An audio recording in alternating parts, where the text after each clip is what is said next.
de Franca.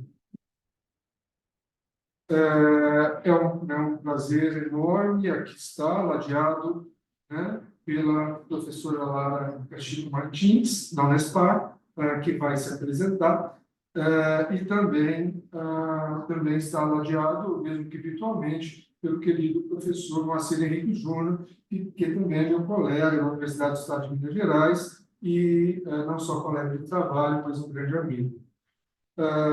Antes de dar início aos trabalhos, eu gostaria de aqui saudar e agradecer ao Iberojur, né, pelo convite, e o faço na pessoa do professor Dr. Fábio da Silva Veiga, presidente do Instituto Ibero-Americano de Estudos Jurídicos, professor da Universidade de Lusófona de Portugal também. Agradeço também a querida professora Marília Eminha José, que tive o prazer de conhecer uma professora especial, né? São pessoas que nós conhecemos e que nos arrependemos de não ter conhecido antes. Ao professor Luiz Henrique Sormani Gardiani, que eu conheci ontem também, virtualmente, e também agradeço pela oportunidade. Então, estou aberto os trabalhos aqui do painel número 1, de Direitos Fundamentais, Trabalho e Meio Ambiente. Eu gostaria que a minha colega, né, o professor Moacir, eu não está vendo, mas é uma professora competente e muito bonita. Não sei se você está vendo, mas se a pessoa está perdendo, inclusive. Tá? Eu passo a palavra à minha querida professora Laura Castilho Martins. Professor Silvio, muito bom dia a todos que estão aí de forma remota conosco, os presentes também. Primeiro, muito obrigada pelas palavras tão gentis. Meu nome é Lara Cachico, sou professora doutora, sou do Paraná, sou doutora pela UEMP, Universidade Estadual do Norte do Paraná, e professora temporária da Universidade Estadual do Paraná. Agradeço mais uma vez o convite do professor Fábio, que não está conosco nesse momento. Agradeço também aí o professor Moacir Henrique Júnior, que não está comigo aqui neste momento, mas presencialmente, não está presencialmente, mas remotamente está conosco, né?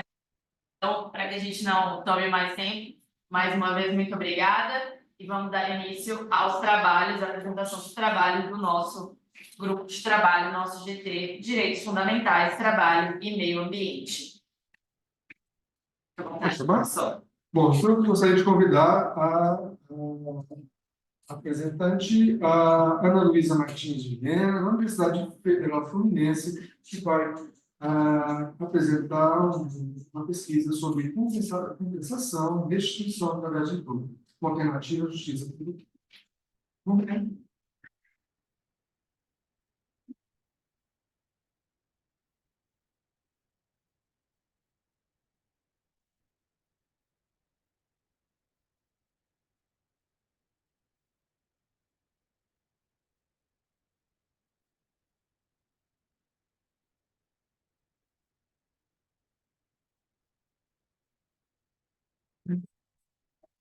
Fica mais forte.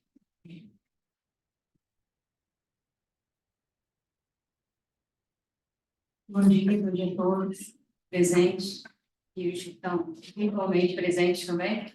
Agradeço aqui ao FAP pela oportunidade de apresentar minha pesquisa. Eu sou aluna do mestrado lá da UF, do Rio de Janeiro, e tenho pesquisa em tributário e tecnologia, né, tokenização, que é o artigo que eu vou apresentar aqui hoje. Cumprimento a faculdade da professora Maria Helena, Silvio, muito obrigada. Nossa pesquisa tem coisas em comum, né? Depois a gente vai trocar uma ideia. Eu acho que é a melhor coisa que a gente faz nos eventos, essa oportunidade de troca de experiência. Eu sou pesquisadora dentro do Laboratório de Inovação Monetária na UF. A gente tem um laboratório de inovação para prática em direito monetário, e a minha orientadora, a doutora Andressa Turpato, ela tem muita experiência em implantação de moeda municipal, implantou algumas moedas municipais no estado de Minas Gerais, e tem projeto também em Niterói, com implantação de moeda local, moeda municipal.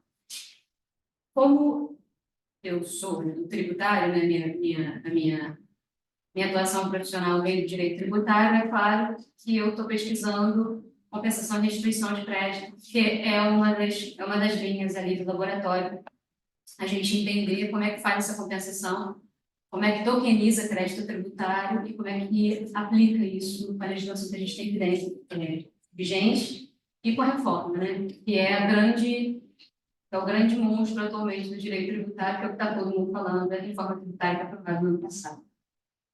Então, o meu artigo é resultado das pesquisas iniciais do laboratório e eu tenho alguns acham que não parece, outros acham que parece, mas eu tenho mais de 10 anos de prática em direito tributário. E eu aprendi direito tributário no que eu chamo de chão de fábrica, né? Eu aprendi fazendo apuração de créditos PIS/COFINS em supermercado, lucro real ali, bombando, apurando na munheca, como a gente falava, porque às vezes o sistema não ajuda. E a Receita e a Secretaria de Fazenda, eles têm sistemas muito bons, com tecnologia de ponta, e o contribuinte sofre um pouco, bastante, para apresentar todas as informações de forma adequada. Mas eu vou iniciar aqui a minha explanação falando que em 2019 o Banco Central ele iniciou um projeto de inovação tecnológica, uma corrida para a inovação tecnológica, chamando os, não os contribuintes, mas os cidadãos de modo geral a participarem. Em 2021, o Banco Central tem o Lift Challenge, ele lançou em 2021 o Lift Challenge, ele chama as empresas que trabalham com criptoativos para apresentar suas atividades. Eles apresentam como o trabalho, qual é o seu projeto de desenvolvimento, qual é o seu modelo de negócio, porque o Banco Central entende que ele precisa legalizar esse mercado, é um mercado que não é regulamentado. Tá? Quem da regulamentação e moeda é uma coisa de soberania nacional.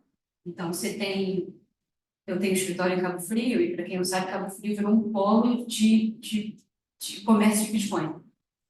E é uma coisa muito séria e muito problemática. O Ministério Público já acabou com isso na cidade. Entre aspas, quem é de Cabo Frio vai entender o que eu estou falando, quem é do Rio de Janeiro vai entender também. Mas moeda é uma coisa muito séria. E o Banco Central está olhando isso com os olhos, com muito cuidado, mas o corpo técnico do BC é um corpo técnico muito preparado e eles têm um ouvido e a cabeça muito aberta para entender o que as pessoas precisam e fornecer o que as pessoas precisam. E daí, desse Lift Challenge, que nasceu o projeto implantado, que é o do Real Digital. O Real Digital é resultado, e o Real Digital já está acontecendo, em 2024, no final de 2023, o projeto finalizou, e em 2024 eles começaram a aplicação teste, né, um piloto, modelo. O Real Digital é um CBDC, que é o Central Bank Digital Currency, que são as moedas digitais lançadas e reguladas, controladas pelos bancos centrais. Os bancos centrais do mundo estão fazendo isso, o Brasil não podia ficar atrás e não está.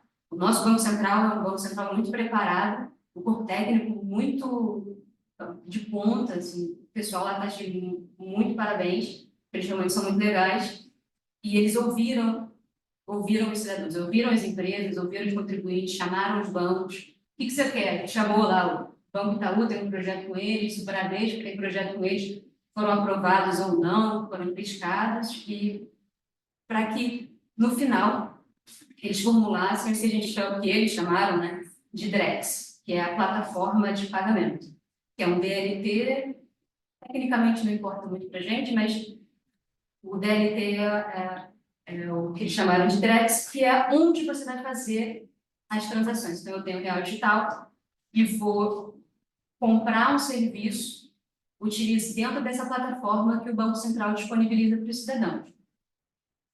Atualmente, a CBDC do Banco Central, ela não é de varejo, ela é só da atacado, significa que só os bancos ou instituições conectadas diretamente ao Banco Central que fazem transação em valores muito expressivos vão ter acesso ao Real Digital. Então, o Banco Bradesco vai querer comprar título, ele vai lá direto, vai pagar o Real Digital e, eventualmente, vai transacionar com outros bancos real digital. O público não vai ter acesso a isso ainda. Qual é a grande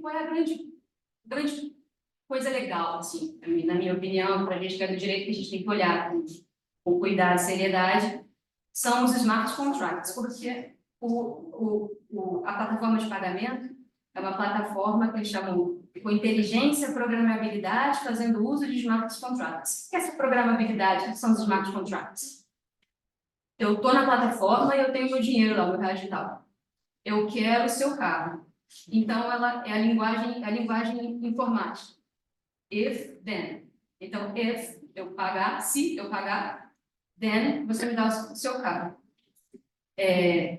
Eu dou o dinheiro e você me dá o carro. Só que eu não dou o dinheiro para você, eu deposito na plataforma. E a plataforma depois vai fazer essa troca.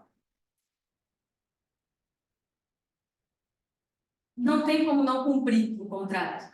Aquela história de ontem, a palestra de ontem sobre o não cumprimento dos contratos de internacionais, de pessoa, de consumidor com empresa internacional, isso não é mais um problema dos smart contracts. Dentro da plataforma do Trex, isso não será uma questão, porque não tem como não cumprir. Então, essa discussão no direito está cada vez mais afastada. Qual é a ideia e o que a gente quer com a Receita Federal e o Banco Central? A Receita Federal tem todos os dados dos créditos tributários e tudo que a gente de fato consegue receber, vender e tal. O Banco Central ele vai criar uma plataforma cuja não execução dos contratos não será possível.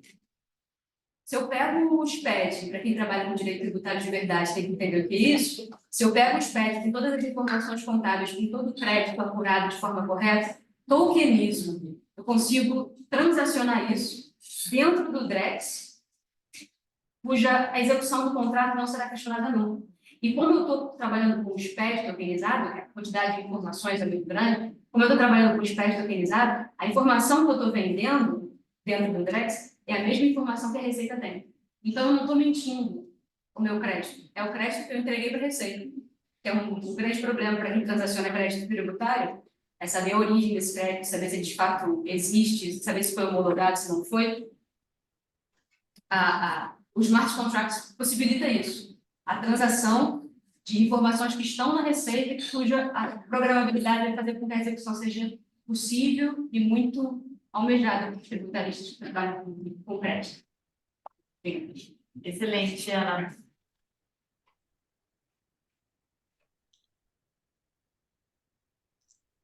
Excelente, Ana. Muito obrigada. Obrigada pela apresentação. Vamos deixar os comentários para o final. Então, vou passar a palavra agora para o professor Cildo, para a Ana retornar, e passar a palavra para o professor Cildo, que vai comentar um pouco sobre a sua pesquisa no estado de Minas Gerais. Já vi que tem muito a ver com a pesquisa da Ana, que está aqui conosco. Certamente poderá contribuir muito com os estudos do outro. Fica à vontade, professor. Bom dia, minha querida orientadora, arquitetura. Na verdade, é a pesquisadora.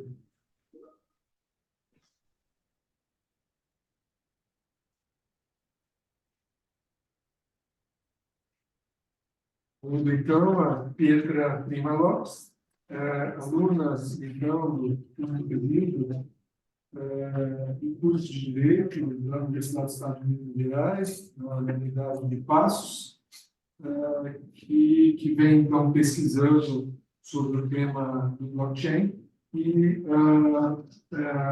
tem levantado muitas dúvidas e implicações sobre a aplicação na esfera estatal, né, como isso influencia aí a regulamentação de dados. Pedro, tem isso? Obrigada. Primeiro, eu queria agradecer ao professor Silvio por ter me convidado, me dado essa chance de vir aqui mostrar essa pesquisa. E, inicialmente, eu queria explicar que o motivo que eu escolhi essa pesquisa foi porque a tecnologia, hoje em dia, permeia a todos nós, em todas as partes da nossa vida, e por que não na área estatal, que é uma área que a gente precisa tanto de evoluções e que a gente precisa dar mais confiabilidade para cada cidadão. O blockchain, ele inicialmente surgiu na ideia de uma transação financeira mais segura, já que os bancos tradicionais não davam essa segurança para as pessoas que usavam as criptomoedas. Quando surgiu o Bitcoin em 2008, o blockchain veio junto. E ele tem a ideia de uma base criptografada, peer-to-peer. O que isso significa? O usuário, ele é servidor e ele é cliente ao mesmo tempo. Com isso, ao ser cliente e servidor, você consegue dar a sua informação de uma forma descentralizada. Isso faz com que a sua informação seja mais segura e ela não tenha nenhum jeito ou como ser... A auditoria fica mais fácil, melhor dizendo. E o blockchain, inicialmente, foi usado só para as criptomoedas. Só que com o tempo, com mais estudos, percebeu que ele poderia ser usado em diversas áreas. Começou a ser utilizado no agronegócio, depois foi para os streamings, agora está um pouco no Estado. E o exemplo que eu queria dar, foi o principal, que com os meus estudos, com as leituras, foi a Estônia. Foi um país que começou a utilizar o blockchain em 2012, há mais de uma década, e ele criou o e-Estônia, que é um ID que todo usuário possui. E o cidadão, ele consegue, com o seu ID, fazer tudo dentro do Estado. Então, ele consegue pagar impostos, ele consegue ver as informações que o Estado coloca lá, mensalmente, anualmente, ele consegue fazer a inscrição do seu filho na escola, ele consegue marcar consulta no hospital. Então, tudo o cidadão ele consegue controlar com esse ID. E a Estônia, a última evolução dela foi a votação. Então, agora, o cidadão consegue votar pelo blockchain. E o porquê que a Estônia conseguiu escolher o blockchain como uma tecnologia para usar no seu estado? O Estado, os governadores, todo mundo, entendeu que a governança seria muito mais fácil e segura para cada cidadão. Isso acontece porque a auditoria dos dados fica muito mais fácil, é mais difícil ter fraudes. E para entender o porquê que é muito difícil ter fraude, a gente tem que voltar no início do blockchain. O blockchain, ele é um bloco mãe que tem as informações iniciais. A cada bloco novo que você cria, ele pega a informação anterior junto com a informação nova e ele armazena. Então, para você fraudar um bloco novo, é muito difícil, porque você tem a informação do anterior é em cadeia. Então, para fazer a auditoria de todos os blocos também é mais fácil, porque a partir do momento que você fecha o último bloco, ele tem a informação de todos os blocos anteriores e daquele bloco novo. Isso fica muito mais fácil para a Receita Federal, por exemplo, que é onde o Brasil hoje em dia aplica.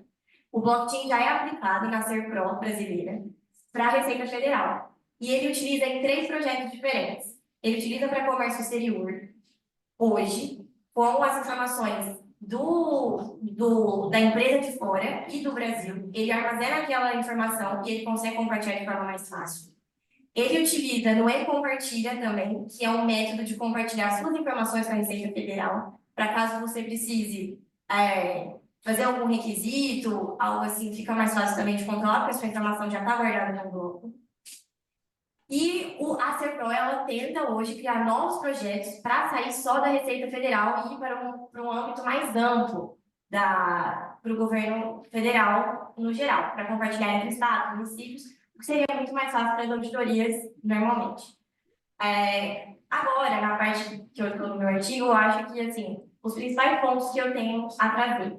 O blockchain seria muito útil, porque ele consegue, sim, ter relação com as leis, com a LGPD e com a GDPR, porque o principal ponto que as leis trazem é o direito ao esquecimento. E com o blockchain, ele consegue arcar e abraçar essa parte da lei. Porque a criptografia simétrica, que é utilizada no blockchain, faz com que o usuário possa ocultar a informação. Então, é possível sim tirar uma informação do blockchain e você não vai alterar a cadeia, então não vai ser uma fraude das informações. O que é o ponto principal que todos os autores que eu li levantavam sobre o blockchain. E o outro ponto também que é muito importante ser lembrado é sobre a política, que envolve claramente. Na Estônia tiveram problemas de política, porque alguns partidos não entendiam o blockchain como uma ferramenta boa para o governo, que seria um método de restringir os usuários para as informações que eles queriam ver. Só que com novos estudos viram que isso não acontecia, porque como o usuário tem um ID geral, ele consegue ver todas as informações do Estado, mesmo aquelas que são sensíveis.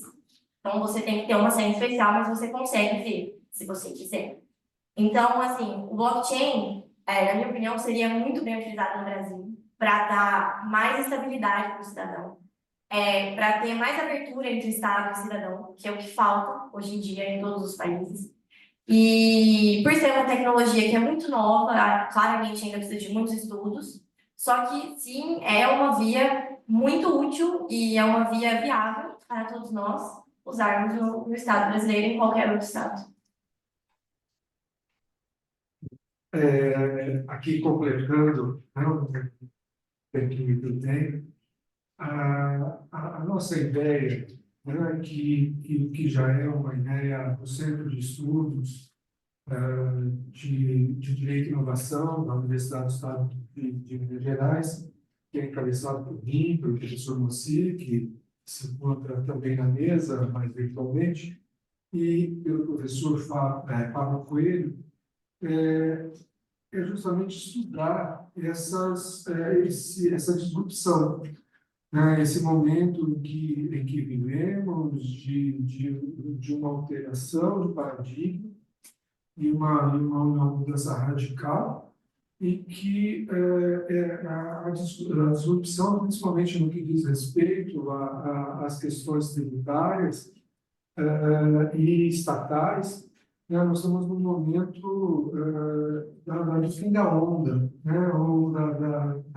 do final da onda de Kondratiev, que Joseph Schumpeter trata também, e que nós, a todo momento de evolução, né, que nós temos na história, nós tivemos uma onda, né, em que é uma onda de pujança, de início de pujança e de declínio, e que nós estamos aqui, talvez, no finalzinho, né, dessa onda e no começo de outra. A gente não sabe ainda, porque talvez só a história que possa nos dizer. Então, o estudo dessa disrupção, dessa alteração do comum, né, está decretando o fim de muitas coisas e o começo de novas. E é isso que nós temos trazido no nosso CEIND, e é o que nós temos aí publicado já vamos para o segundo livro de pesquisa sobre direito e inovação. E a Pietra, então, com a ideia do blockchain, foi abraçada pela gente, né, e que brilhantemente tem pesquisado e se aprofundado. Né? Estamos prontos aí ao final, a comentar os trabalhos. Eu vou passar aos resultados, porque o mais importante de tudo é como bem colocou a Ana agora há pouco, é o mais importante do Congresso nos apresentar, falar um pouquinho sobre o que a gente deseja e anseia, principalmente, pesquisar e conhecer pessoas. Né? Então, nós temos isso aqui, está sendo muito especial. Tá? Mas eu aqui volto a cumprimentar o professor Flávio, né, pela idealização. Né? Precisamos fazer mais vezes. Né?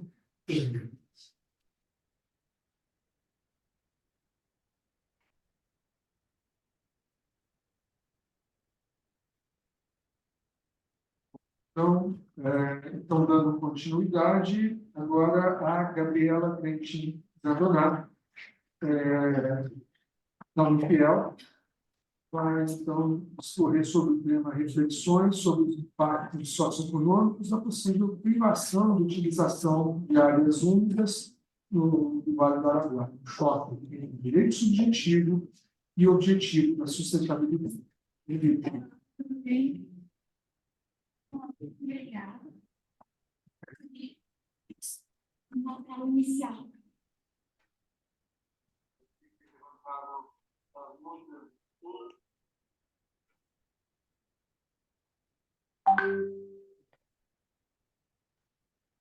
Olá, bom dia a todos. É uma honra estar aqui com vocês, aprendendo com pessoas tão qualificadas. Me sinto muito feliz de poder estar apresentando meu primeiro artigo científico. Meu nome é Gabriela, sou estudante de mestrado na UFIEL e vim aqui para falar um pouquinho da minha região. E meu estudo vai trazer reflexões sobre os impactos socioeconômicos da possível privação de utilização das áreas úmidas na região do Vale do Araguaia, que é onde eu moro. Vou trazer um pouquinho do contexto para vocês. No ano passado, o Ministério Público entrou com uma ação civil pública em desfavor do Estado de Mato Grosso, requerendo, primeiro, liminarmente, a suspensão da Resolução 45 de 2022 do CONSEMA, que é o que autoriza a utilização das áreas úmidas, né,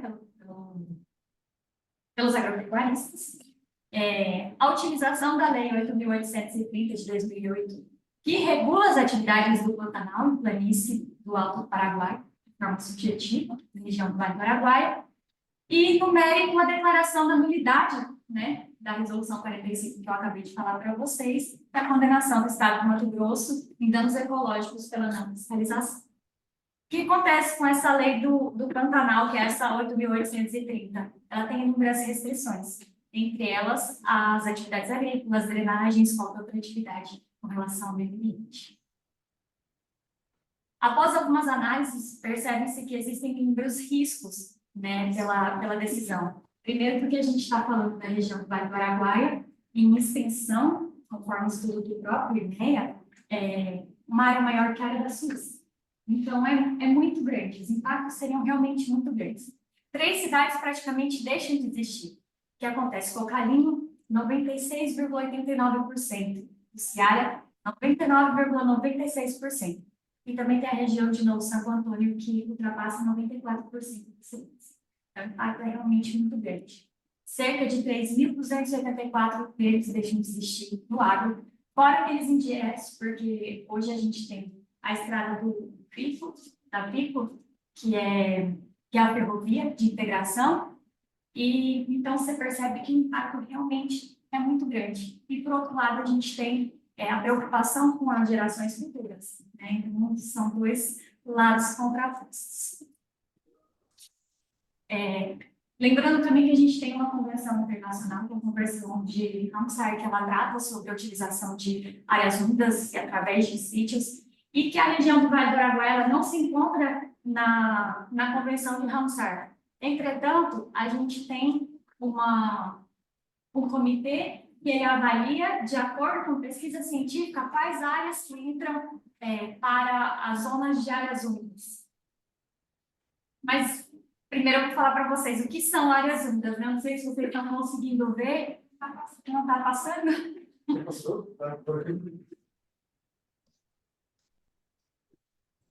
Teste.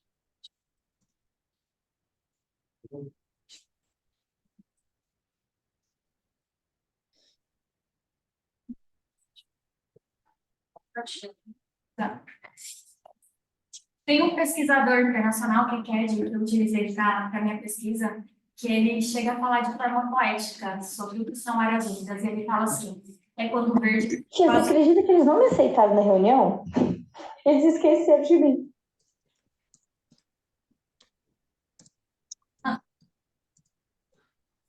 Então, essas fotos eu tirei quando eu estava vindo para cá, foi na estrada. Percebem que essas zonas laterais aqui, elas são consideradas como áreas úmidas. Só que isso, agora estamos em época de chuva. Na seca, isso muda. E quando esse primeiro assunto começou a ser tratado, em audiência pública, algumas pessoas levaram o assunto, pesquisadores, inclusive da UFMT, para dizer que essa região aqui do Vale do Araguaia, ela tem um solo diferente do Pantanal. Então, a utilização da lei específica para as zonas de áreas úmidas do Pantanal, ela não se aplicaria ali porque o solo é diferente. Então, é necessário uma pesquisa mais aprofundada sobre o tema para entender se, de fato, aquela região ali é zona de área úmida ou não. Quais são os objetivos do meu artigo? Então, são analisar, de fato, quais são os impactos socioeconômicos, no caso da anulação da Resolução 45, e compreender esse embate entre o direito a um ambiente ecologicamente equilibrado e o direito das comunidades que ali vivem da agricultura familiar. A gente também tem um impacto na questão das ODS. Hoje o Mato Grosso está indo bem, já tem, segundo consta no último decreto Mato Grosso, 85% do cumprimento das ODS, então isso vai ser impactado. também, e acaba sendo um choque entre dois direitos. Eu me basei também na pesquisa num texto que o professor Fábio indicou no mestrado, que é da Sarlet Tedeschi, que eles falam sobre o direito fundamental ao desenvolvimento sustentável na sua dimensão objetiva e subjetiva. Quais são os problemas? O problema que eu trago aqui, quais são os impactos da privação? E aí eu volto à explicação do contexto, né? Uma área maior do que a Suíça em extensão, mais de 3 mil empregos diretos do agronegócio, e empregos indiretos são aqueles trazidos pela construção da ferrovia. Principais fontes que eu utilizei: legislação nacional, internacional, sobre as áreas únicas, inclusive a Convenção de Ramsar, os estudos científicos sobre os ecossistemas de áreas únicas e seus impactos econômicos, documentos oficiais, como a ação civil pública e as resoluções do Conselho, e as audiências públicas, debates legislativos sobre o tema. Meu método de pesquisa foi uma abordagem qualitativa, buscando compreender a complexidade do problema e suas principais implicações. Como considerações finais, eu trago que, através desse estudo, foi possível verificar os impactos socioeconômicos da possível privação da utilização das áreas úmidas no Vale do Araguaia. É um tema de extrema relevância, não só pela extensão da área estudada, mas também pelos empregos que foram gerados na região, pela arrecadação estadual. Hoje a gente tem uma arrecadação lá de quase 9 milhões de reais em FETAB, e isso é trazido na infraestrutura, principalmente nas estradas, né, e em construções, e especialmente entre a proteção ambiental para as gerações futuras também. Os interesses aqui, eles precisam ser equilibrados, e é isso que eu tento demonstrar no meu trabalho, para que seja levado em consideração a necessidade das pessoas que ali habitam e as gerações futuras também, ressaltando a importância sempre de uma abordagem pautada no estudo científico sobre a região, para que seja tomada uma decisão pelo judiciário. E, por fim, é inequívoco o Estado na promoção de políticas públicas alinhadas ao desenvolvimento sustentável, que considerem as duas premissas, tanto na vertente subjetiva quanto na objetiva, para alcançar um equilíbrio entre os interesses sociais, econômicos e os ambientais.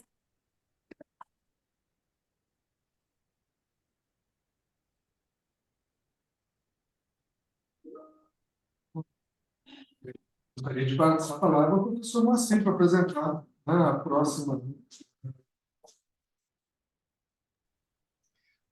Obrigado, professor Sildo. Não sei se todos aí, professora Lara, também me ouvem bem. Sim? Sim. Bom, dando sequência, então, aos trabalhos, né? Chamamos agora a querida professora Lara Caxisto Martins e o professor Fábio da Silva Veiga, sendo a professora da Universidade Estadual do Paraná, e o professor Fábio da Lusofona de Portugal, cujos nos brindarão com o tema Diretrizes Propulsoras da Política de Presença Feminina em Organizações Sindicais Existentes nas Convenções e Resoluções da Organização Internacional do Trabalho. Professora Lara, com a palavra. Muito obrigada, professor Moacir, agradeço a apresentação. E já iniciando, então, aqui a nossa discussão de hoje, vou mudar um pouco o tema, vou para a área trabalhista. Acho que a gente não teve ainda um diálogo sobre o direito do trabalho hoje, mas ontem a professora Maria nos trouxe aí falas muito bonitas sobre o direito do trabalho, e é por isso que o direito do trabalho sempre precisa ser retomado, né? Acho que sempre há espaço para a gente dialogar sobre o direito do trabalho. Bom, eu estudo política de presença feminina em diretorias sindicais. O objetivo da pesquisa é verificar se o fato de ter mulheres compondo diretorias sindicais impacta na produção de normas coletivas que protejam o trabalho feminino. O objetivo central da pesquisa é esse. Essa pesquisa ela vai ser desenvolvida no pós-doutorado, que farei junto com o professor Fábio, lá em Portugal. Espero que a gente consiga dar início a esse trabalho presencialmente em janeiro do próximo ano, mas já estamos desenvolvendo a pesquisa teórica, já estamos desenvolvendo aí os estudos a respeito desse assunto. Bom, quando a gente pensa na igualdade de gênero dentro do direito do trabalho, nós podemos olhar para ela sob a ótica do direito individual do trabalho ou sob a ótica do direito coletivo do trabalho.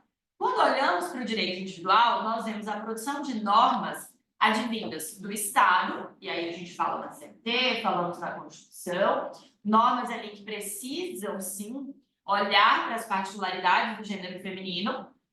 E nós temos também, ainda dentro do direito individual, as normas derivadas do próprio contrato de trabalho ou os regulamentos internos da empresa. Ali nós estamos olhando para o direito individual, ou seja, normas que se aplicam nas relações individuais, empresa e empregada, já que estamos falando das mulheres. Quando a gente olha para o direito coletivo do trabalho, a gente já pensa em conjunto nas normas coletivas, nos acordos e nas convenções coletivas. Essas normas, elas são extremamente importantes porque elas impactam a vida de inúmeras trabalhadoras ao mesmo tempo. Então, diferente do direito individual, o direito coletivo vai olhar para uma categoria de empregados, vai olhar, então, para um grupo de mulheres que vai poder ter essa norma incidida no seu contrato de trabalho. É por isso que o trabalho que a gente pretende desenvolver no pós-doutorado olha para o direito coletivo, porque a gente pensa que o direito coletivo ele tem mais amplitude de incidência. Eu posso alcançar outras e mais mulheres. Então, o objetivo do trabalho é verificar se eu tenho mais mulheres dentro das diretorias sindicais, eu vou ter uma produção normativa coletiva que olhe para as particularidades do trabalho feminino. Excelente a ideia, mas precisamos lembrar que no Brasil a gente não tem uma norma que estimule a participação de mulheres em diretorias sindicais. Nós não temos uma norma nem prevista na Constituição, nem na CLT, nem nenhuma outra fonte aí correlata ao direito do trabalho. Então, o primeiro grande ponto é se eu posso criar uma norma que obrigue entidades sindicais a terem mulheres em suas diretorias. Essa seria a nossa problemática. Será que eu poderia ter no Brasil, assim como a gente tem ali com relação aos partidos políticos, uma cota que obrigue, então, que os sindicatos tenham mulheres em suas diretorias? E quando a gente faz essa pergunta, a gente precisa olhar para dois pontos de confronto da norma jurídica dentro do Brasil. Uma análise constitucional, será que a nossa norma seria compatível, se a gente criasse essa norma prevendo esse percentual, seria compatível com a nossa Constituição? E segunda pergunta, será que essa norma ela seria compatível com as convenções internacionais do trabalho? Ou seja, será que fazendo um controle, então, de constitucionalidade e convencionalidade, essa norma que obrigaria sindicatos a terem um percentual mínimo de mulheres em suas diretorias seria, então, válida no nosso ordenamento jurídico, pensando numa formalidade material e numa formalidade técnica, né? Seria formalmente constitucional e convencional? Bom, essa é a grande problemática que eu gostaria de usar no pós-doc. Olhando para o ambiente interno, então vamos lá olhar para o controle de constitucionalidade, a gente percebe que o Brasil aderiu parcialmente ao princípio da liberdade sindical. Por que parcialmente? Primeiro, porque o Brasil não ratificou a Convenção Internacional do Trabalho número 86, da OIT, que prevê o princípio da liberdade sindical. Então, nós não ratificamos. Então, nós temos uma liberdade parcial. E porque nós temos dentro da nossa Constituição várias normas que claramente revelam que o Brasil não é completamente adepto ao princípio da liberdade sindical. Então, a gente observa ali que a gente tem a limitação da base territorial, né? Nós temos várias discussões sobre as contribuições, então o Brasil não é plenamente adepto.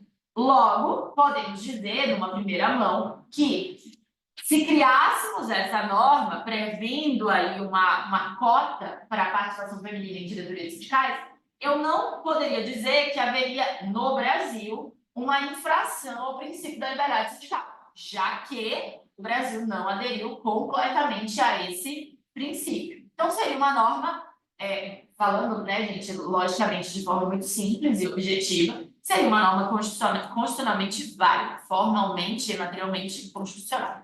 Contudo, quando a gente olha para o âmbito externo, eu preciso que essa norma também seja de acordo com as convenções da Organização Internacional do Trabalho. Eu preciso de um controle de convencionalidade. Então, quando a gente se depara com a Convenção 87 da OIT, que trata sobre a liberdade sindical, a gente verifica que essa convenção ela caminha no sentido de que nós não podemos criar normas limitadoras da organização sindical. Logo, em tese, se eu disser que o país ele é obrigado a ter um número de mulheres em sua diretoria, eu estaria infringindo convencionalmente a OIT. A princípio, poderíamos olhar dessa forma.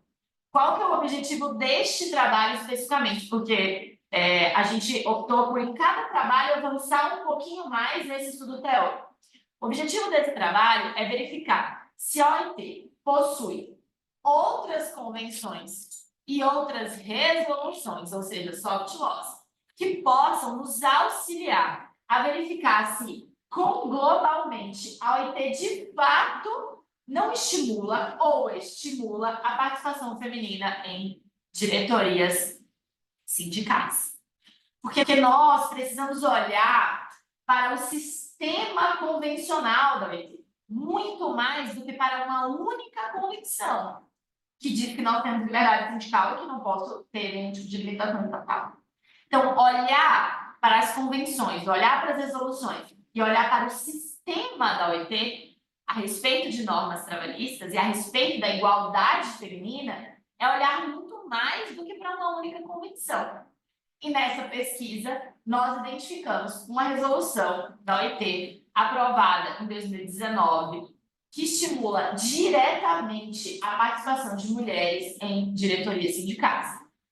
Nós tivemos uma convenção a respeito de igualdade de gênero e dessa convenção foi publicada, então, a resolução sobre igualdade de gênero e há dispositivo expresso indicando a necessidade de que mulheres participem das organizações sindicais, especialmente em suas diretorias. Diante dessa primeira premissa aí da OIT, que trouxe esse vislumbre de que sim, nós podemos estimular as mulheres, isso não infringirá a liberdade sindical, já que nós sabemos que nenhum direito é absoluto, nós pensamos que é possível dialogar e construir uma norma interna que estabeleça um percentual mínimo de mulheres participando das diretorias sindicais, para que ali elas tenham presença e possam contribuir para normas coletivas que considerem as particularidades do trabalho feminino. Muito obrigada mais uma vez. Bom dia a todos.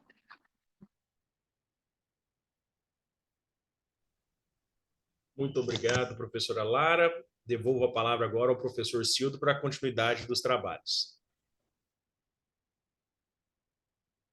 Então, dando continuidade, gostaria de convidar o Leonardo Guimarães e a Alexandre Machado, da Universidade Católica de Santos e da FATEC, também de Santos, e vão falar sobre o regime internacional das mudanças climáticas e do Hidrogênio Verde para a mitigação e adaptação.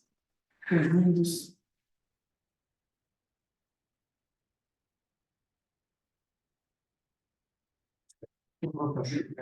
Bom dia a todos, bom dia professores. Obrigado aí pela recepção, pela oportunidade. Minha primeira vez aqui no evento. Agradeço ao professor Fábio, agradeço ao professor Alexandre pela oportunidade e que aí é um grande especialista na área de energia. O nosso trabalho ele se resume basicamente a tratar um problema, que é o problema das mudanças climáticas, para vocês todos já estão aí, né, acostumados a ler sobre, quem trabalha na área ambiental, então, é um tema recorrente, né? E esse problema é o seguinte: se a gente pega o último relatório do IPCC de 2023, a gente já tem aí indícios de que 1,5 grau não é mais atingível. Talvez a gente já tenha que falar em 2 graus, como aí padrão, né, da eventual adaptação climática, que é o nosso objetivo com esse artigo, né? Então, assim, em suma, o regime internacional das mudanças climáticas ele é observado por 3 grandes ciências aí: ciência política, relações internacionais e direito internacional, né? E você tem que fazer uma mescla dessas disciplinas para você entender a profundidade e qual é o campo de ação que nós temos hoje para tentar, de alguma maneira, tentar evitar aí um desastre.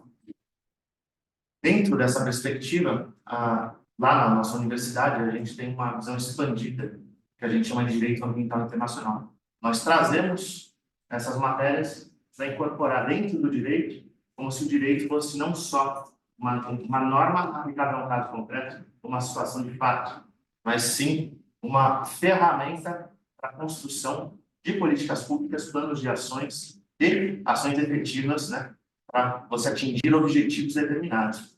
A gente coloca esses objetivos aqui como os objetivos do desenvolvimento sustentável, de uma maneira macro, né, para além aí da ODS específica, da mudança climática, porque quando a gente trata de mudança climática, a gente está aí não já de um direito internacional, mas talvez já de um direito global, em razão do multilateralismo, em razão aí da construção de ferramentas de governança ambiental global, como as COPs, em que você vai trazer aí atores não clássicos do direito internacional para dentro da discussão climática e da discussão, né, qual é o futuro que queremos para nós. Nessa perspectiva, nós temos aí, a partir do Acordo de Paris, uma dupla abordagem. Nós temos mitigação e adaptação climática. A mitigação é o natural dentro do direito ambiental, dentro das ciências ambientais, que é a visão que o ambientalista tem de enxergar o tripé de desenvolvimento sustentável e mitigar eventuais danos, gerenciando riscos a partir dos princípios da precaução e da prevenção. Contudo, isso nos traz um problema. Nós não estamos nos preparando para nos adaptar às mudanças climáticas. E essa adaptação, além de ser uma ferramenta em si própria, ela também é uma ferramenta para a mitigação.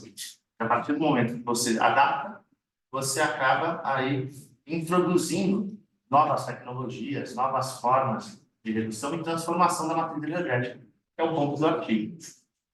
Se você adapta, você consegue reduzir as emissões de carbono, você tem um futuro mais verde, você cria cidades resilientes, você vai trazer aí uma transformação verdadeira, né, de uma maneira que a gente diz, né, pela literatura bottom-up, de baixo para cima.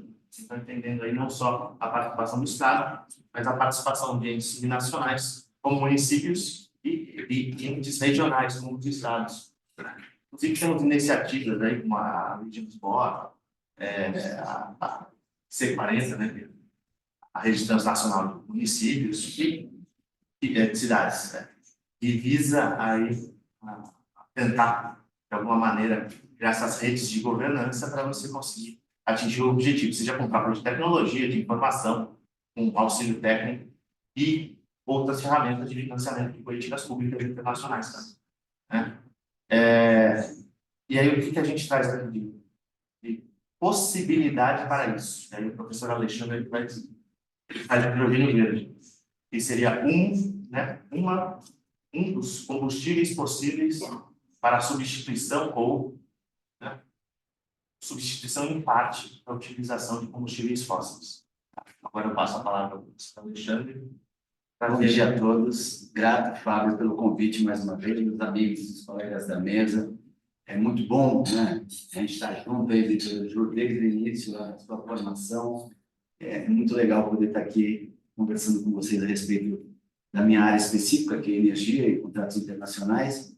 E basicamente todos aqui falaram de energia. Quando eu falo de sistemas de blockchain, eu tenho um consumo de energia extremamente alto, refrigeração, necessidades específicas de backup para sustentar esse sistema a longo prazo, algumas soluções que estão sendo pensadas também, precisam ser pensadas. Assim como nossa vida, basicamente, se mantém através da energia. Então, não temos como levar em consideração a descarbonização, seja aplicada ao Acordo de Paris, seja a Convenção Quadro que deu origem a todo este processo, que é a nossa realidade em que vivemos, que essa transição aconteça da forma mais suave possível, mas ela tem que acontecer. Eu tenho uma variedade muito grande de tipos energéticos, e se foi pensado inicialmente no gás como uma matéria energética de transição, digamos, os gases de efeito estufa numa quantidade menor, menos, digamos assim, impactante ao meio ambiente, até que se chegou à questão do hidrogênio e vem se discutindo muito o hidrogênio no Brasil hoje. O grande problema são as questões físicas do hidrogênio. O hidrogênio já é discutido no mundo desde 1864. Em 69, nós já tínhamos, pela Toyota, carros pensados para andar com hidrogênio. Qual é o grande problema? Eu gasto muita energia para produzir hidrogênio. Então, eu vou buscar esse hidrogênio verde da onde? Da própria energia renovável. Eólica, fotovoltaica. Então, isso só se justifica se eu não for usar diretamente aquela energia verde para produzir um efeito colateral. Agora, vou produzir hidrogênio para produzir energia. Então, o que a gente tem identificado? A questão regulatória. É muito difícil regular isso, justamente porque tudo que tem subsídio, não só no Brasil, mas no mundo inteiro, ele afeta o setor político, ele afeta o setor econômico, né? E o próprio setor amplo aí da infraestrutura. Então, e nós, aqui no Brasil, temos o hábito de primeiro pegar o subsídio e depois verificar se o projeto vai dar certo. Os projetos precisam se sustentar economicamente a médio e longo prazo. Se eu não pensar dessa forma, eu não tenho como efetuar esse sistema, fazer esse sistema funcionar. Então, nós já temos trabalhos lá em Pecém, temos trabalhos no Porto de Suape também. E o que a gente identificou? Que o hidrogênio é viável quando ele já é produzido diretamente como efeito colateral de uma produção. Então, eu não estou gastando energia para produzir hidrogênio, ele é efeito colateral químico da produção de fertilizante, por exemplo. E aí eu direciono para fazer ferro-musa, que é um ácido de baixa emissão de carbono, uso na indústria do cimento, mas eu preciso ter estações agrupadas. Se eu for transportar hidrogênio, eu tenho perda de quase 70% da molécula. Então, tem algumas soluções que precisam ser pensadas, não só em âmbito nacional, a título regulatório, mas a título internacional. Por quê? Porque isso vai refletir nas questões ambientais de segurança, as questões de impacto na comunidade local, se eles querem isso realmente ou não. Então, para quem acompanha os processos de energia renovável, principalmente na região do Ceará, eles estão tendo grandes problemas com as comunidades pesqueiras, por exemplo. Elas somem pelas montanhas de areia. Então, eu tenho que ver qual é o efeito colateral. Eu tenho áreas imobilizadas por plantas de fotovoltaica enormes. Eu preciso criar determinados tipos de solução para isso, para o custo final. Depois de 25, 30 anos, eu tenho um resíduo gigantesco, que só tenho capacidade de 30% de reciclagem. Então, tudo isso deve ser pensado na regulação internacional, principalmente com essas ferramentas de direito internacional que nós temos. A gente acredita que dificilmente a meta em 2050 ela vai ser atingida, mas estamos trabalhando para chegar muito próximo, mas a gente ainda vai ter uma matriz mista. Então, hoje eu tenho opção de outras cores de hidrogênio, né? Hidrogênio cinza, hidrogênio turquesa, ou seja, eu uso gás, eu uso carvão, gás e um CSS, um captador de emissões de gás de efeito estufa. Então, eu tenho algumas alternativas e o que se tem estudado dentro da questão climática, e o colega tem trabalhado bastante nisso, é entender isso para justamente poder gerar um suporte às empresas para a tomada de decisão. Hoje, se sabe muito pouco sobre isso, porque eu tenho que unir a questão da engenharia, eu tenho que unir a questão legal e os seus efeitos, e principalmente os efeitos sociais que eles vão causar nas comunidades onde eles serão implantados. Então, a tendência é a expansão portuária desse tipo de sistema. E em frente à descarbonização, mas que seja feita de forma bem pensada e economicamente sustentável.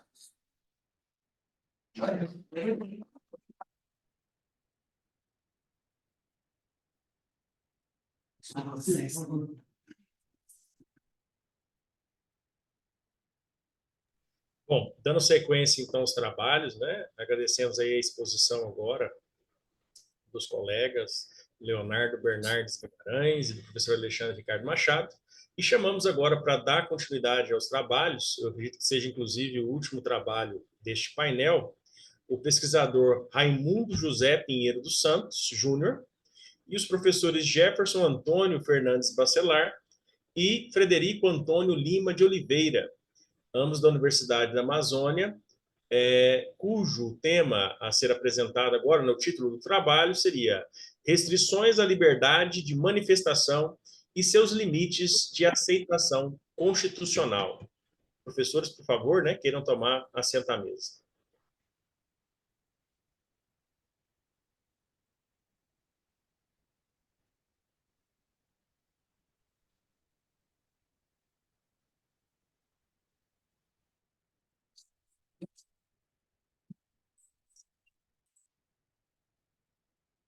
Bom dia aos colegas, bom dia a todos que nos acompanham, também remotamente, virtualmente, várias partes do Brasil e também de outros países. Agradecendo a recepção à USP de Ribeirão Preto para esse evento, e especialmente o convite do nosso presidente do GEDUJU, professor Fábio Veiga, que tem realizado essa verdadeira missão, né, de levar e socializar o conhecimento, tanto estabelecendo essas relações pessoais que já foram destacadas, mas também oportunizando, né, que instituições que não tenham uma repercussão e um reconhecimento como a USP de Ribeirão Preto tenham também essa oportunidade de se estabelecer e de se vincular a redes de pesquisa tão relevantes. Eu, professor Frederico, assim como também o Raimundo Júnior, que é o elaborador principal desse trabalho. O Raimundo Júnior é um egresso do nosso mestrado em Direitos Fundamentais da Universidade da Amazônia, instituição onde eu e o professor Frederico atuamos como professores do programa, nosso PPGDF, e também agradecemos pelo apoio para estarmos aqui. E no contexto ali, obviamente, das pesquisas que são realizadas, o Raimundo Júnior, que foi nosso orientando, né? Nós trabalhamos em parceria há muitos anos, eu e o professor Frederico. O Raimundo Júnior, então, desenvolveu essa pesquisa e, obviamente, ela tinha, originalmente, um interesse direcionado a determinadas manifestações, a determinados eventos, fatos, ainda recentes da história brasileira, mas, de alguma forma, que serviram ali de um laboratório de análise para essa questão da liberdade de manifestação e das restrições a partir desses denominados limites de aceitação constitucional.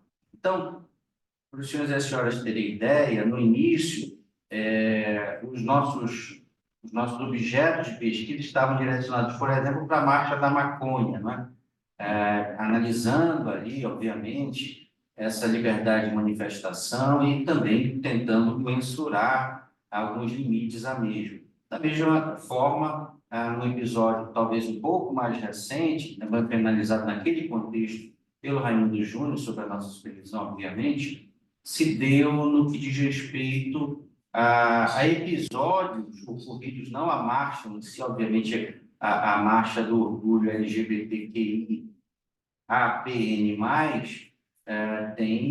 tem todo o amparo, né, toda a legitimidade em relação ao exercício e às manifestações que são ali estabelecidas como uma luta do movimento em si. Mas alguns episódios acabaram, em alguns contextos, em algumas circunstâncias especiais, gerando um questionamento quanto a possíveis limites que deveriam ser, ou poderiam ser estabelecidos a partir de parâmetros condicionais a respeito de algumas manifestações, de algumas performances, vamos melhor colocar assim. E aí nós destacamos no trabalho algumas dessas questões, a questão da segurança pública, da ordem pública, da tranquilidade, da proteção da saúde pública, não é? Dos direitos de terceiros, e da prevenção de abusos, obviamente, em relação ao direito de manifestação. Mas, recentemente, já nos episódios ali de 2022, em especial, esse tema que já parecia, a princípio, superado, não é? Ou seja, já era possível identificar com muita clareza a garantia da liberdade em si, o exercício, a regra sendo a liberdade, mas o estabelecimento de alguns limites a partir de abusos, não é? Proibir abusos nessas manifestações, mas surgiu o episódio, ou os episódios, né, que se multiplicaram pelo Brasil, relacionados à questão, por exemplo, das manifestações em frente de quartéis. ou mais ainda as grandes manifestações públicas que aconteceram em várias cidades brasileiras, no Pará, inclusive em Belém, e que tiveram talvez grandes eventos na Avenida Paulista e no Rio de Janeiro também relacionados à defesa de um ideário que seria político, ideológico, mas que acabava sempre também extrapolando aí sim, ainda no campo das ideias, né? E eu lembro perfeitamente que, não discordando da análise, da conclusão, eu me sentia um pouco contrariado, assim, na perspectiva jurídica e da análise crítica e da pesquisa, quando, por exemplo, os meios de comunicação já configuravam, já categorizavam, né? Por exemplo, como uma manifestação inconstitucional. Né?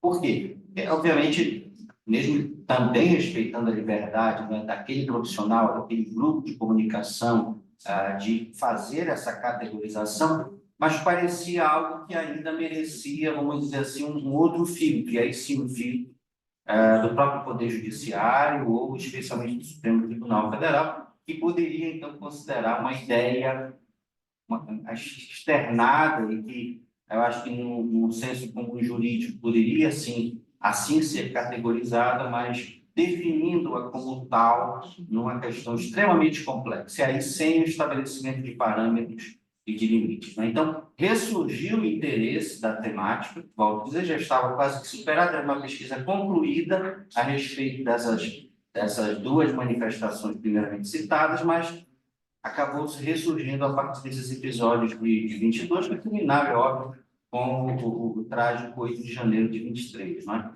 E que aí sim, é óbvio, extrapolou quaisquer limites estabelecidos, de quaisquer parâmetros que se queira também designar, e aí, nesse sentido, a gente percebe claramente que não há respaldo para o que aconteceu naquele dia. Mas, nos outros episódios, ainda havia, inclusive, uma tolerância estatal, né?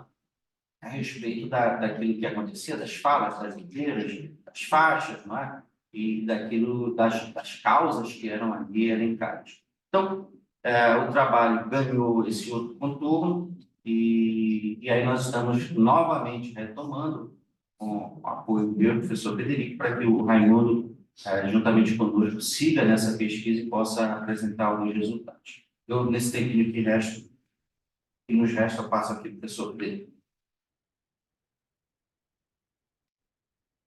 Senhores e senhoras, é um prazer enorme, como sempre já em alguns anos, né?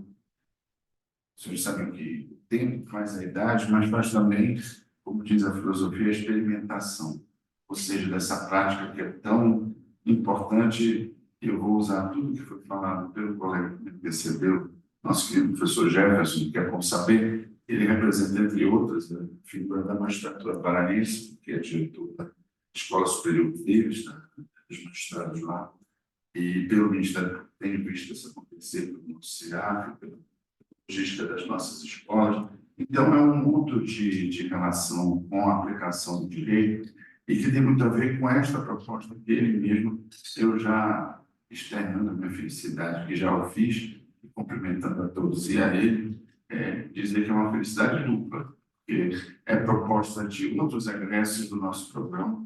O programa não está iniciando, mas ele está numa luta árdua para chegar no doutorado. Os senhores sabem que Lattes e CAPES, CNPq no Brasil não é uma realidade simples, né?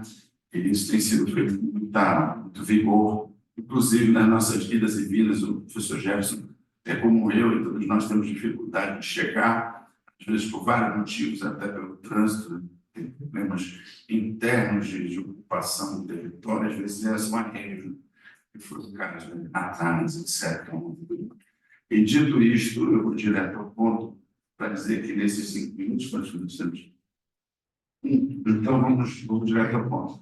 É tudo que o professor Jefferson disse, minha alegria de também falar pelo Raimundo Santos, que foi nosso egresso, estava falando antes, e meu e dele, ele comigo coligou essa disciplina, que é a Teoria Geral dos Direitos Fundamentais, que nós temos lá, como poucas universidades no Brasil têm, em pouco, né, a direção feita para isso. É o caso de Santa Catarina, por exemplo, da UNOESC, que tem uma lógica semelhante. Quero apenas pontuar neste 1 minuto que me resta, dizer o seguinte: esta evolução que ele justificou muito inteligentemente o porquê de voltar, todos os fatos jurídicos, políticos que ele alencou continuam existindo.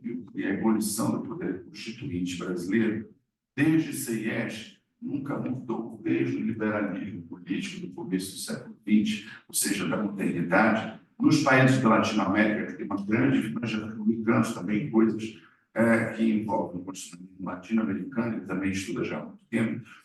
Como é difícil fazer um padrão, e eu quero pegar o padrão de trás para frente e dizer por que de trás para frente, porque eu vou usar padrão para dizer que nós não temos padrão, e é um padrão que o pluralismo, que nós já discutimos em tempos passados, o professor Antônio Carlos Volkmann, que é uma sumidade, e tivemos até livro com ele, nos deu a honra de ficar juntos, sobre pluralismo social e político.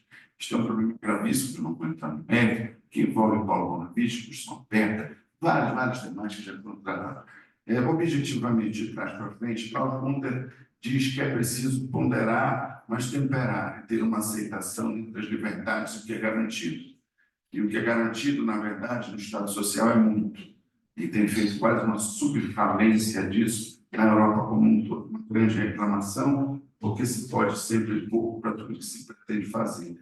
Isto no Brasil, eu vou finalizando com o que ele já apontou, aponta esta proposta reiterada com relação a esta ponderação de valores e os limites da liberdade nessas manifestações que são bem colocadas. Os senhores devem ter visto que a grande dificuldade ele foi para o final, citando um pouco os debates de hoje, acho que eles retornam a partir de leituras como a do professor Carlos Gunter, eu diria Carl Lowenstein, os outros bem mais antigos, que já trabalhavam o substancialismo versus a ideia da lógica formal, liberal, todo este primeiro momento que vem do direito civil, ele retorna num debate que os senhores estão cansados de ouvir, entre regras e princípios. Mas eu quero só colocá-lo de uma maneira que grandes debates de hoje entre a lógica durkheimiana, a lógica alexiana, entre o que tem que ser ponderado e o que é tudo ou nada,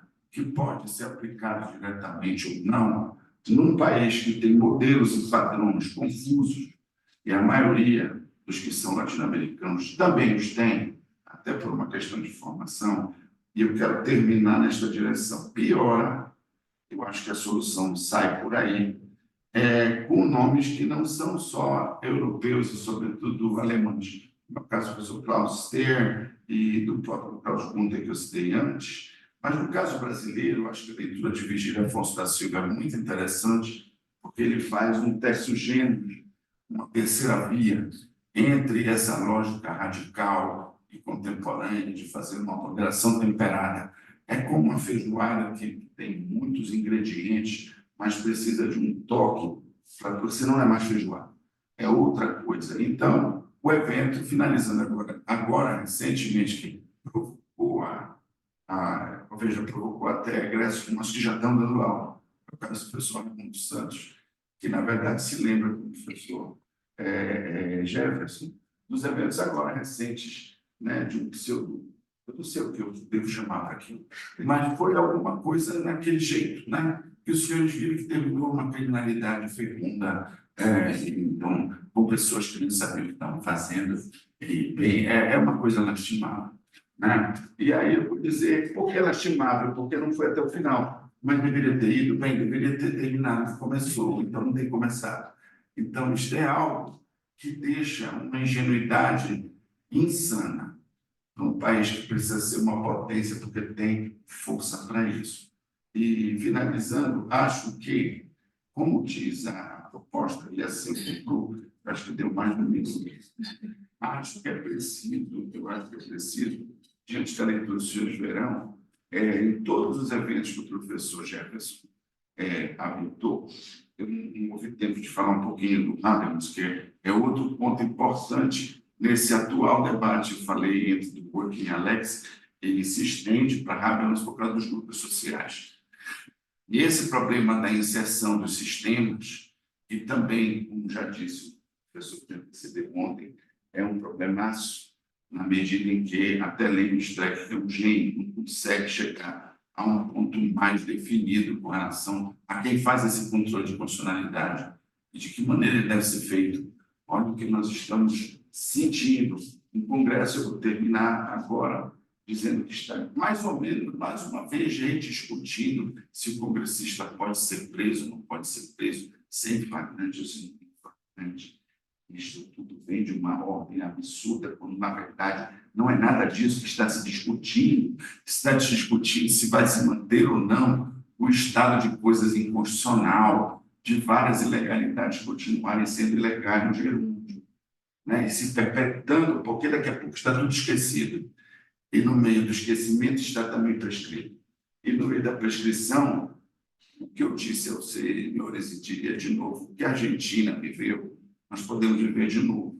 São golpes em cima de meio golpes e golpes que não foram dados, e no meio daquilo que não foi feito e nem punido, é aceito como se algo fosse normal. Este perigo da normalidade, da inércia, é um perigo que acende a um contínuo estado de coisas inconstitucional.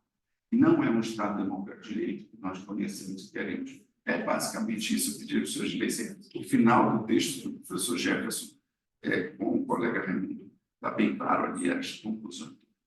Obrigado.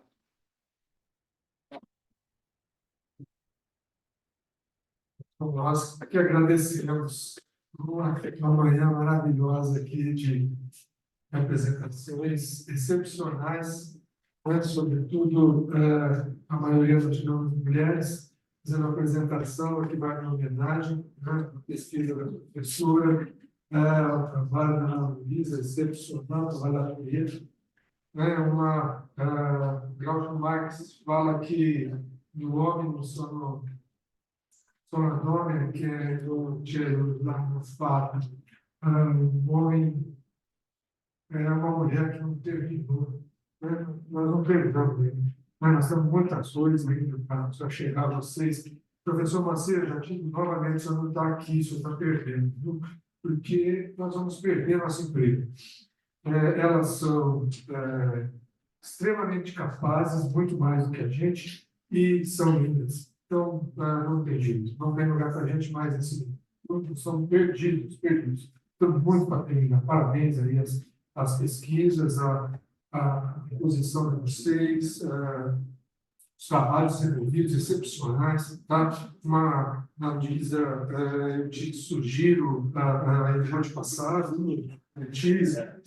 acredito que tenha passado no cartão, mas e aos outros têm algumas contribuições, nós não conseguiremos fazer aqui, porque faz pouco tempo, mas eu tenho a todos, eu gostaria de deixar no cartão, no e-mail, para que nós possamos trocar informações e eu poder colaborar com a pesquisa, né? Eu, professor você, né? A professora Lara, podemos colaborar com certeza a pesquisa de vocês.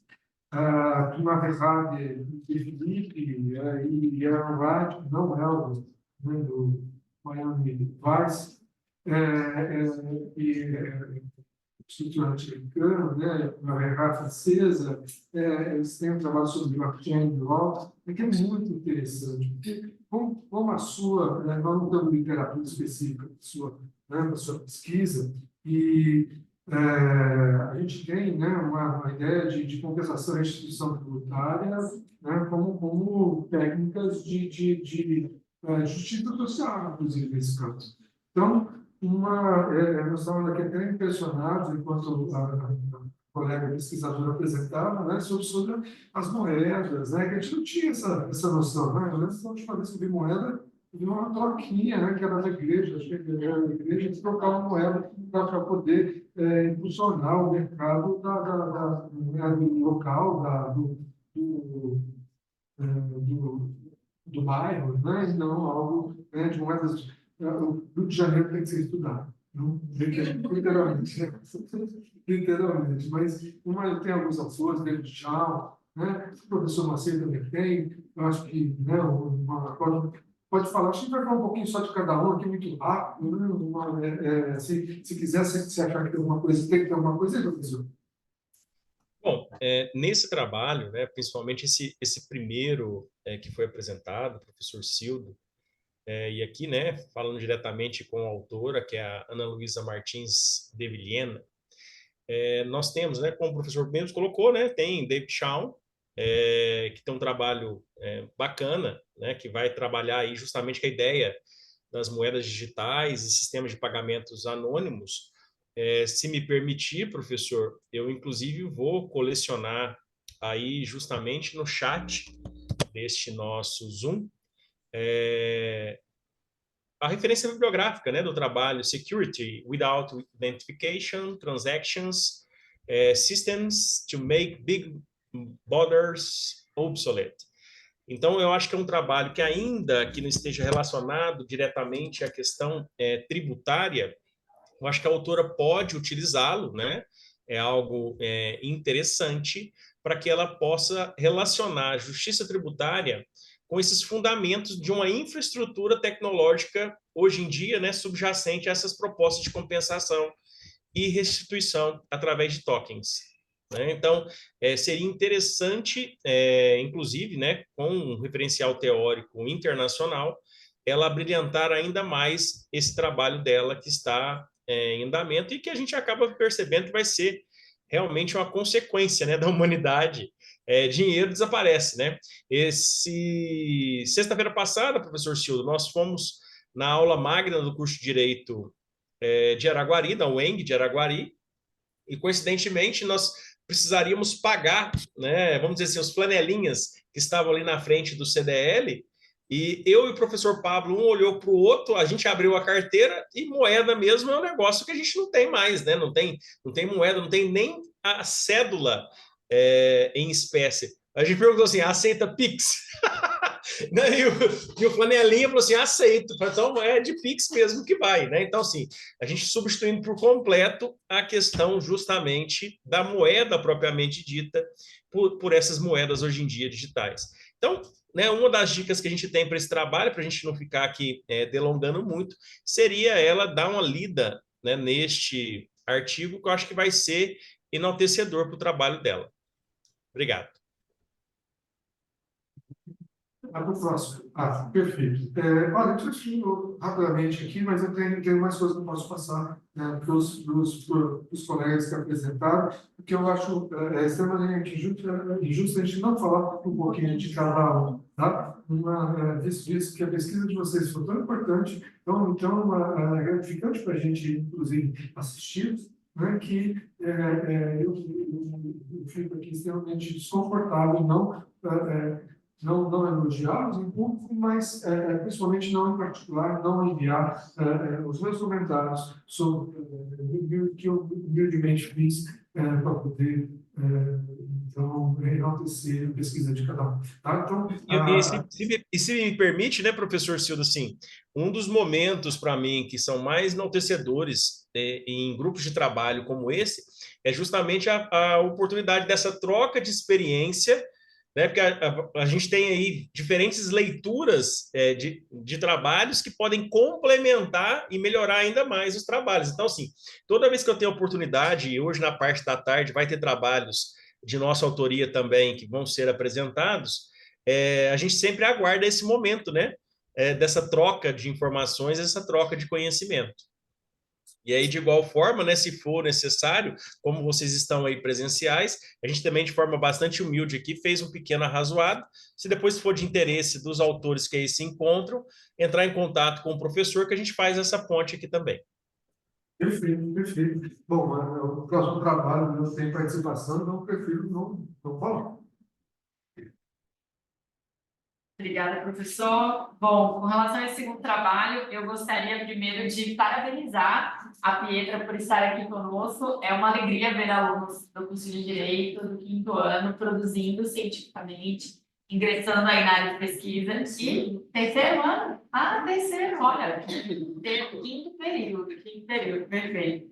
E também o professor Silvio pela atuação na graduação com pesquisa, porque a gente percebe que nós, estudantes acadêmicos, a gente precisa de apoio de professores dessa forma para que nos auxiliem a começar, como começar, né? Então, Pietra, apesar do tema seu e da Ana não serem afetos a mim, então sinto muito por não colaborar com bibliografia na área, mas eu gostaria muito de parabenizá-la com relação à metodologia, que você foi muito precisa, a utilização do direito comparado. Isso é enriquecedor para o trabalho, isso é enriquecedor para o Brasil, para aquilo que a gente pretende avançar a título de legislação e controle, e pela bibliografia, porque você na sua fala trouxe objetivos, metodologia, onde que eu quero chegar. É muito importante para quem ouve a nossa apresentação saber quais são os nossos parâmetros, qual que é a nossa base, qual é o nosso referencial teórico, para que a pesquisa ela fique aí pautada de ciência, que isso que é o importante para a gente. Parabéns, Vitor. E nós vamos, isso serve também para a Ana Luísa, né, a utilização de um autor alemão que está na crista da onda sobre a ideia, né, junto com o Shoshana Zuboff, mas que Victor Mayer Schomberg. Ele fala sobre a ideia dessa redenção do capitalismo, né, na era do Big Data. Então, eu anotei aqui o livro, o ano, a editora, a gente passa então, enviar para vocês. Sobre o trabalho da Gabriela, né, excepcional, na verdade, é um trabalho, né, uma regional, mas a gente traz a grandeza justamente, né, de vários Brasis. Né, nós temos, né, como eu disse, o Rio de Janeiro tem que estudar, tem que ser estudado, nós temos também que estudar outras regiões, mas vocês representam de sobremaneira as regiões que vêm, a gente está com um evento maravilhoso aqui. Então, eu acho que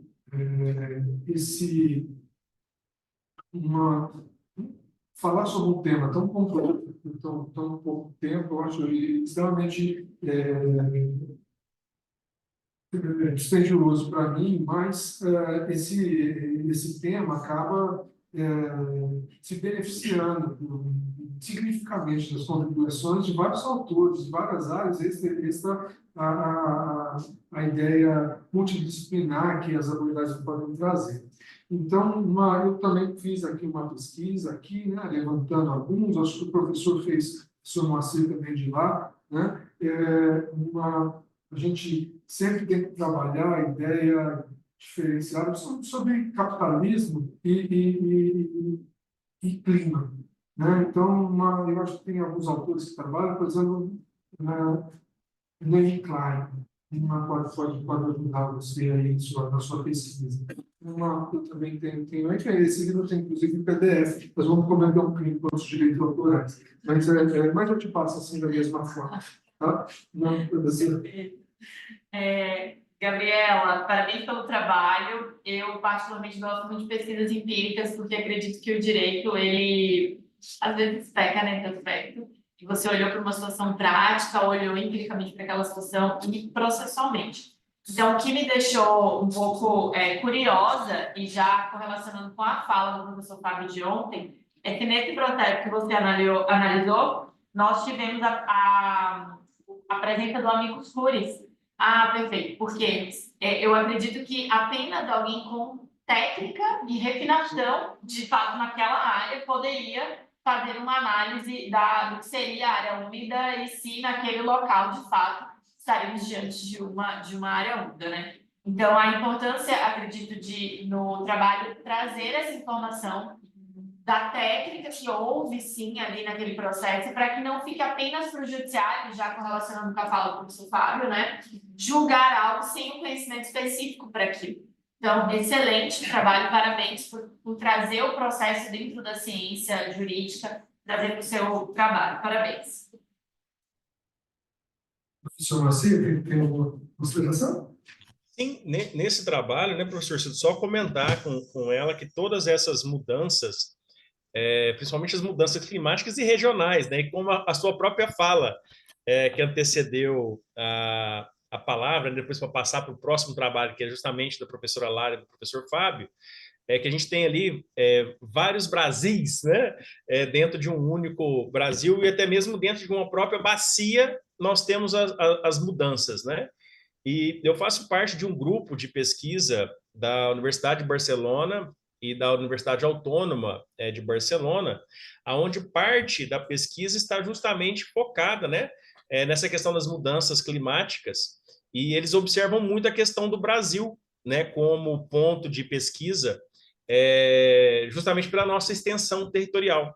Então, o grupo é Antropoceno e as mudanças climáticas, né? Obviamente, esse nome vai estar em catalão, mas eu poderia, né, deixar aqui para colega, assim como a gente fez no trabalho anterior, existe um trabalho muito interessante de um economista e professor, né? Talvez, né, primo ou algo do professor Fábio, José Ali da Veiga, em que ele acaba escrevendo, né, uma obra, A Sustentabilidade, a Legitimação de um Novo Valor.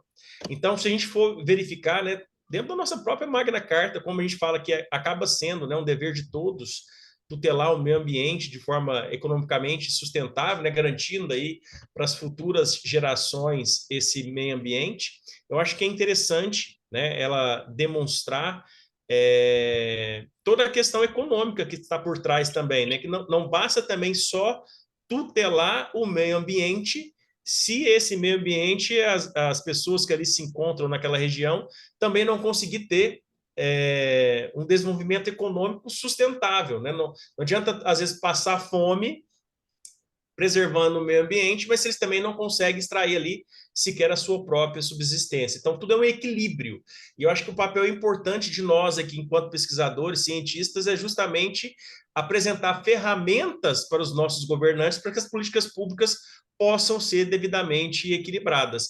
Então, eu faço votos que esse trabalho dela, ela dê sequência, e digo que é um trabalho muito importante para a região. Eu conheço essa região do Araguaia e, ao mesmo tempo, a região do próprio Pantanal, porque sou apaixonado com a pesca. Então, a gente percebe que essa região realmente necessita de um novo olhar, e principalmente um olhar de nós, juristas, também, para auxiliar aqueles que trabalham com as políticas públicas para traçarem políticas públicas realmente eficazes. Obrigado.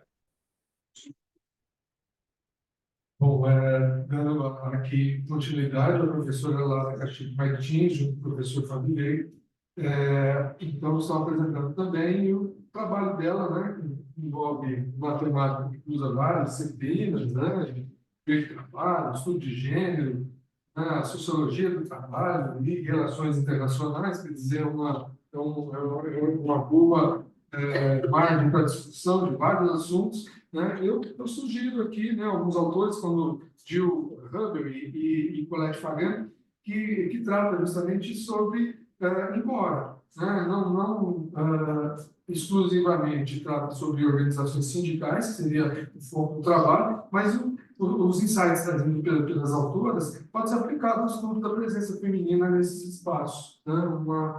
Talvez a obra é sobre The Organization of the Employment, né?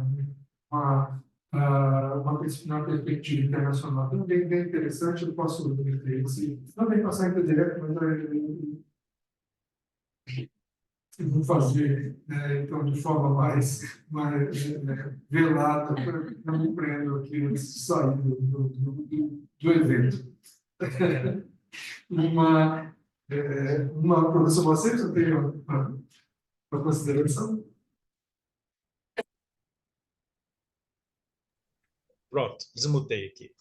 Nessa questão de trabalho, viu, professora Lara e professor Fábio, eu costumo brincar com os alunos da universidade que eu entendo de direito de trabalho o mesmo tanto que o professor Sildo entende de pilotar avião, né?